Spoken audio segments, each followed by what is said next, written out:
గత కొన్ని రోజుల నుంచి జరుగుతున్న సంఘటనలు మీరు చూస్తూ ఉన్నారు. నిన్నటి ఎన్కౌంటర్ మీద మీ ఒపీనియన్ ఏంటి? నంబాల కేశవరావు మృతిని ఎట్లా చూస్తారు? మొదటగా నేను శాంతి చర్చల కమిటీ నాయకునిగా నేను చెప్పే విషయం ఏంటంటే, గత 45 రోజుల నుండి సిపిఐ మావోయిస్టు పార్టీ అభయ్ ప్రకటనలు, తర్వాత ఆ కమిటీ రాష్ట్ర నాయకుడు రూపేష్ ప్రకటనలు, 6 ప్రకటనలు, తర్వాత ఒక ఇంటర్వ్యూ, ఈ మొత్తం విషయాలు గమనిస్తే ఏంటంటే వాళ్ళు పూర్తిగా శాంతి చర్చలకు సిద్ధమై ఉన్న పరిస్థితి. శాంతి చర్చలకు మేము వస్తామని, ఈ శాంతి చర్చల లోపల ఆయుధ విసర్జన ఎజెండా లోపల చర్చిద్దామని, జనజీవన స్రవంతిలో కలిసే విషయం కూడా మేము చర్చిద్దామనే విషయాన్ని కూడా దాంట్లో వాళ్ళు చాలా స్పష్టంగా ఎలాంటి జిత్తులు ఎత్తులు లేకుండా నిజాయితీగా వాళ్ళు ప్రకటించారు. వాళ్ళు అంత నిజాయితీగా ప్రకటించి అంటే శాంతికి సిద్ధమైన పరిస్థితి లోపల తెలంగాణ కాదు, ఆంధ్రప్రదేశ్లో, ఢిల్లీలో, వివిధ రాష్ట్రాల్లో సైతం కూడా అంటే ఈ శాంతి చర్చలు జరగాలి, ఈ మరణాలు ఉండకూడదు. ఏ మరణాలు?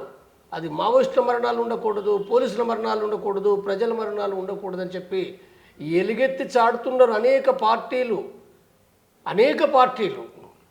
కులాల సంబంధం లేదు, మతాల సంబంధం లేదు, సంఘాల సంబంధం లేదు. అనేక మంది ప్రజలు, వేలాది లక్షలాది మంది ప్రజలు వాళ్ళు గొంతెత్తి మాట్లాడుతున్నారు, రాస్తున్నారు, ఆందోళన జరుపుతున్నారు. శాంతి చర్చల కమిటీ మార్చి 24వ తారీఖు లోపట ఆరంభమైంది. అప్పటి నుంచి వాస్తవంగా శాంతి చర్చలు అనేటితో జరగాలన్నది మాడు లోపల 38 మంది చనిపోయినప్పుడు 7 నెలల క్రితం చనిపోయినప్పుడే అక్కడనే శాంతి చర్చలకు సంబంధించిన ప్రక్రియ ప్రారంభమైంది. ఈ సమస్యకు ఎట్లా పరిష్కారం? ఈ సమస్యకు పరిష్కారం యుద్ధం ద్వారా ఇది కాదు. ఇది హింస ప్రతి హింసలు 5 దశాబ్దాలుగా జరుగుతున్నది.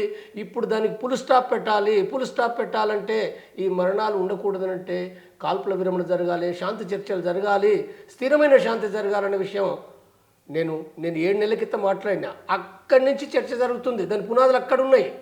ఆ పునాదుల నేపథ్యంలో దేశవ్యాప్తంగా ఇది కొనసాగుతున్నప్పుడు అంటే మావోయిస్టు పార్టీ ఇంత స్పష్టంగా ప్రకటించిన నేపథ్యంలో కేంద్ర ప్రభుత్వం దాడులను ఆపుకోకుండా, దానిపైన కనీస స్పందన లేకుండా అనేక ఎన్కౌంటర్లు ఈ 45 రోజుల పాటు కూడా కనీసం ఒక 7-8-10 ఎన్కౌంటర్లు కూడా జరిగినాయి. దాంట్లో వివిధ నాయకులు, సభ్యులు, ప్రజలు చనిపోయారు. దీంట్లో మొన్న జరిగిన ఏదైతుందో అంటే బసవరాజు లేదా నంబల కేశవరావు గంగన్న అనే పేరుతో ఉన్న ఒక కేంద్ర జనరల్ సెక్రటరీ చనిపోవడం అనేదో అది ఒక రకంగా శాంతి చర్చలను భగ్నం చేస్తున్నది.